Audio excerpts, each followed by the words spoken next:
Sebelumnya, kalian subscribe dulu channel ini agar kalian tidak ketinggalan video terbaru dari channel kami. Legenda Aji Saka dan kaitannya dengan asal-usul aksara Jawa. Tak dapat dipungkiri jika cerita legenda Aji Saka sangatlah melekat di benak masyarakat Jawa hingga kini. Aji Saka adalah legenda Jawa yang mengisahkan mengenai kedatangan peradaban ke tanah Jawa, dibawa oleh seorang pemuda bernama Aji Saka. Legenda ini melambangkan kedatangan Dharma, ajaran dan peradaban Hindu-Buddha ke Pulau Jawa. Kisah ini juga menceritakan mengenai mitos asal-usul aksara Jawa.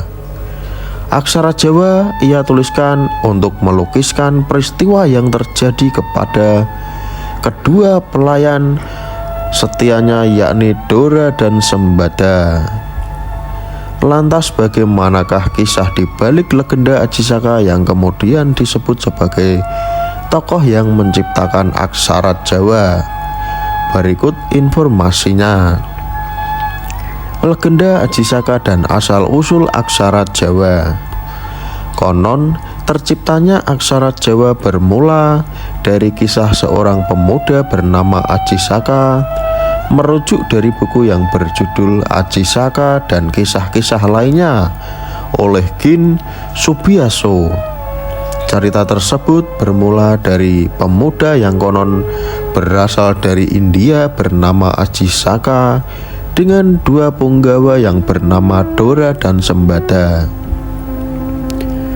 Bertahun-tahun Saka mengembara bersama kedua pelayannya, yakni lama semakin jauh dari negara asalnya.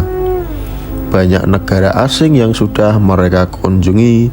Dengan demikian ilmu pengetahuan dan pengalaman Saka bertambah luas. Ia melihat benda-benda peninggalan zaman purbakala di tempat-tempat yang dianggap keramat. Keinginan Saka untuk mengembara lebih jauh kian besar ketika bertemu dengan seorang nahkoda kapal. Nahkoda kapal itu menceritakan tentang kepulauan Nusantara yang indah kepadanya. Di kepulauan Nusantara, kata nahkoda, banyak sekali peninggalan zaman dulu.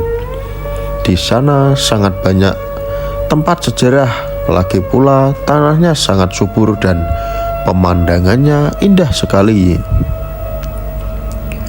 Betul, kata seorang pedagang yang kebetulan berjalan. Di sana banyak terdapat buah-buahan yang rasanya sangat lezat, juga bunga-bunga yang indah rupanya. Di sana pun banyak hutan lebat, penghuninya beragam, ada bermacam-macam unggas dan binatang liar. Hati Saka tertarik mendengar cerita tentang Nusantara. Ia ingin sesekali pergi ke sana. Maka dengan ditemani kedua pelayannya, ia menambang kapal yang akan menuju Nusantara. Mereka kemudian turun di sebuah pulau indah permai bernama Majeti. Saka menetap di Pulau Majeti beberapa lama. Ia sangat senang tinggal di situ. Rasanya seperti tinggal di taman surga saja, kata dia suatu hari. Saka mengobrol dengan seorang kakek secara terus terang. Saka menceritakan tujuan perjalanannya. Kalau kamu hanya ingin melihat-lihat, kata si kakek, pergilah ke Jabadiu. Ada yang menyebutnya dengan Pulau Jawa. Disitulah pusat kepulauan Nusantara berada. Itu pulau yang paling subur di sana. Kamu bisa menyaksikan pemandangan alam yang jauh lebih indah daripada di sini. Saka terpincut mendengar keterangan si kakek. Dia sangat ingin pergi ke Pulau Jawa. Suatu hari dia memanggil kedua pelayannya, Dora dan Sembada. Kata Saka, aku bermaksud meneruskan perjalanan. Aku akan pergi ke Pulau Jawa. Aku telah mengumpulkan banyak benda-benda antik di sini. Jadi, salah seorang dari kalian harus kutinggalkan di sini.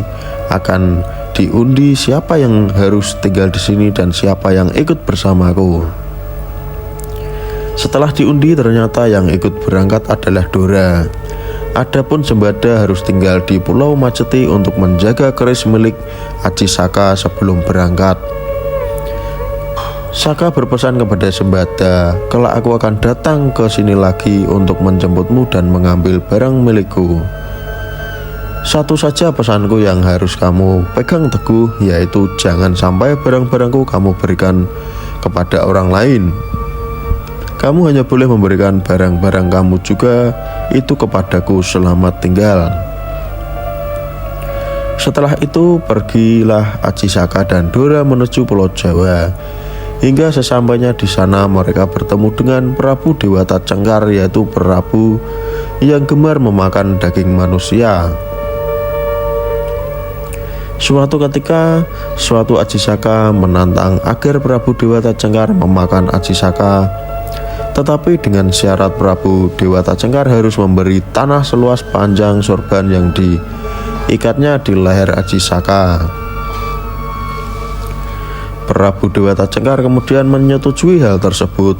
Ia mengukur dengan menggunakan sorban Aji Saka sebagai alat pengukur, namun dengan kekuatan luar biasa, kain selendang itu mencapai tepian laut pantai selatan. Kemudian Aji Saka menggulingkan Prabu Aji Dewata Cengkar ke dalam laut pantai selatan, yang pada saat itu secara ajaib mengubahnya menjadi seekor buaya putih. Setelah berhasil mengalahkan Prabu Dewata Cengkar, Aji Saka menjadi raja di negara Medang Kamulan. Suatu ketika Aji Saka mengutus pengawalnya yang bernama Dora untuk mengambil keris pusaka yang telah ia titipkan kepada Sembada di Pulau Majeti.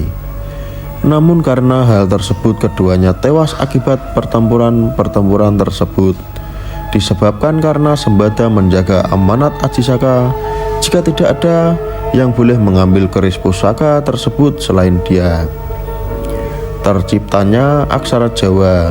Mendengar berita kematian kedua punggawanya tersebut, Aji Saka sangat menyesal, dan karena hal itu juga dia membuat aksara yang berbunyi Hana Caraka, yang berarti ana utusan, ada utusan, data sawala, pada kerangan, saling berselisih pendapat, pada jayanya, pada didayane, sama-sama sakti, maka batanga, pada dadi batange, sama-sama menjadi mayat. Demikian legenda Aji Saka yang konon merupakan asal-usul dari aksara Jawa. Semoga bermanfaat video ini. Apa pendapat video ini? Silahkan beri komentar di bawah ini.